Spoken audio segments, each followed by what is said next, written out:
Ladies and gentlemen, welcome back to Let's Dev. Today we're doing something new, something a little different. That's right, today we're resurrecting an old project from the dead. And not just any project, we're going all the way back to the beginning of Let's Dev and bringing back the first project we ever worked on. Now, as a quick refresher, the project that started this whole series was a take on Pokemon Go, which was a global cultural juggernaut at the time.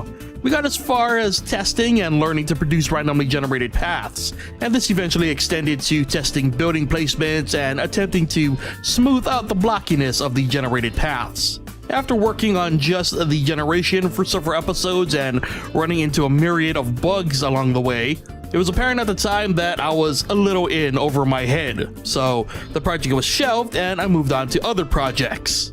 But now, after working on so many various projects during this series, I finally feel comfortable returning and trying to finish what I started. I've decided to bring the project back under the temporary title of Project Rebirth, and hopefully this time things will be different. Now, there are a few changes being made to this project, the first one being that it'll no longer be based on Pokemon Go, at least not to the degree that it was before. It'll still be a game about clearing overworlds full of activities and battles, but just about everything else will be changed, including the theme, hence the temporary title. With this rebirth, I am focusing on the mechanics first and the visuals and themes second, which finally brings us to today's plan.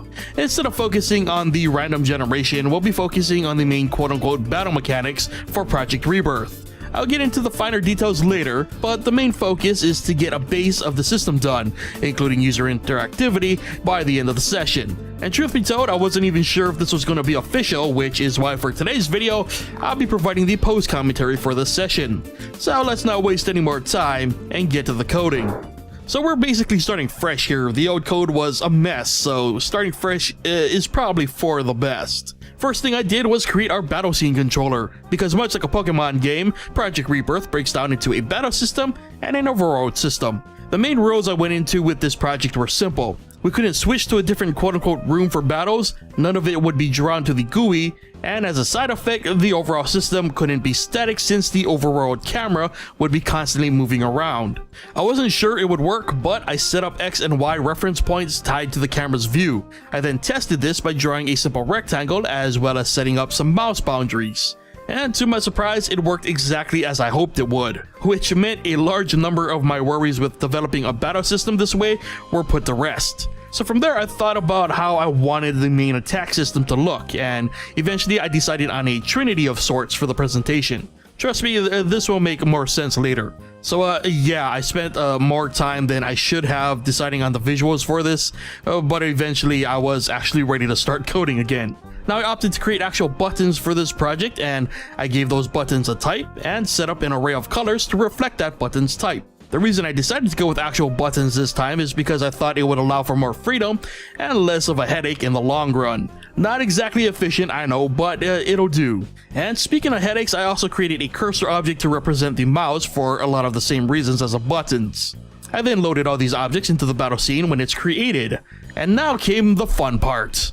The first obstacle was keeping track of the button that the mouse is hovered over.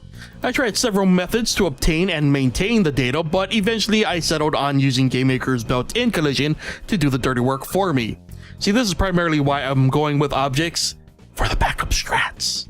Anyway, it worked, and I could now keep track of the button type the mouse was hovered over. Now we had to create an action state that would initiate once we decided which attack we were going to go with. It's a pretty simple setup. If we haven't chosen an attack yet, we can click on one of the three quote-unquote attacks. Once an attack is chosen, we pass that information back to the battle scene controller and initiate the action phase. Once the action phase has compared the attack inputs, we spit out the results, then reset. And so let's actually talk about the battle system itself. The battle system I've got in mind is still a work in progress, but the base of it revolves around a game of rock, paper, scissors. Now, I know what you're thinking, a battle system entirely based on RNG? I know, but trust me, this is just the beginning. So in terms of our temporary visuals, you can imagine that the circle is a rock, the square is paper, and the triangle as scissors. And as a quick refresher, paper beats rock, rock beats scissors, and scissors beats paper. For now, because we're so early on in development, the results are divided into three conditionals: win, lose, or draw. The results themselves are determined by a simple list of conditionals. Based on what the player chooses, the code checks for the enemy's choice and compares the two. It then determines whether the player has won, lost, or drew with the CPU. So yes, in a way, I spent this entire session building a fancy rock, paper, scissors game. But again, this is just the beginning. This thing could get complicated quick, so it was important to at least get a working base done. And at least that much was accomplished. All things considered, this was a very promising start to Project Rebirth. Again, this is just scratching the surface. I'm excited to be bringing this one back and even more excited to hopefully improve on the original idea. There is still a ton left to do, but for now, that'll do it for this episode of Let's Delve. So remember that if you like this video or enjoy Let's Delve in general, be sure to hit that like button. If you aren't already subscribed, be sure to hit that subscribe button and turn on notifications so you never miss a new episode. And as always, be sure to leave your thoughts in the comments section below. Thank you so much for watching, and I'll see you guys next time.